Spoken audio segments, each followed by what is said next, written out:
The thief was admiring the little cutie he stole when suddenly the lady of the house came out of the bathroom after a shower. Realizing the danger immediately, she had to pretend to be blind, stretching out her arms and starting to feel around. The boss signaled to stay quiet, but the underling wanted to draw his gun to resolve the situation on the spot. Upon learning that Lisa was blind, the underling reluctantly put away his weapon. They did not notice Lisa's hand on the wall was trembling. She suppressed her inner fear and sat down, imitating a blind person.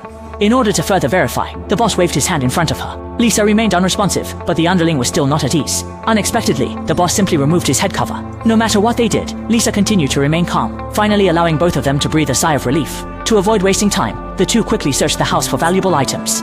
The next second, Lisa quietly picked up her phone to call the police, which immediately startled the accomplice. I want to order a pizza. It's just a pizza. Yes, everything is correct. Upon hearing that it was just a pizza order, the two relaxed their guard. Soon the leader packed the valuables in the house into a bag, but the cohort encountered a difficulty. It turns out the safe requires a phone to open. Their whispering conversation was also overheard by Lisa. She had just wanted to grab her phone, but they beat her to it.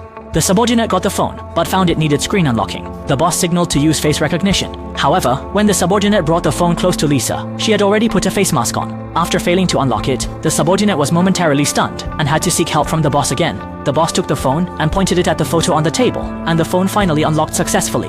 The younger accomplice couldn't help but express admiration. After completing this operation and opening the safe, seeing the money inside, the younger accomplice thought they hit the jackpot and immediately danced with excitement. They couldn't imagine that they would pay a heavy price next. Seeing that all the money in the house was taken by these two fools, Lisa had a clever idea. She stood up and untied the towel, revealing that she was going to take a shower. This sudden scene left the two of them dumbfounded. Seeing Lisa enter the bathroom, the underling wanted to follow, but was stopped by the boss, who said that with this money, there was no woman they couldn't have. But the underling didn't want to miss this beat.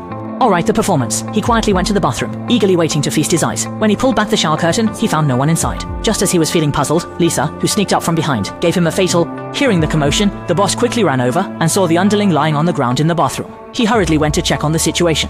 At this moment, Lisa took the opportunity to sneak out. By the time the boss realized, it was already too late. The door had been tightly locked and they could no longer escape. In the end, the resourceful and brave Lisa not only saved herself, but also trapped the thieves, who would face the judgment of the law.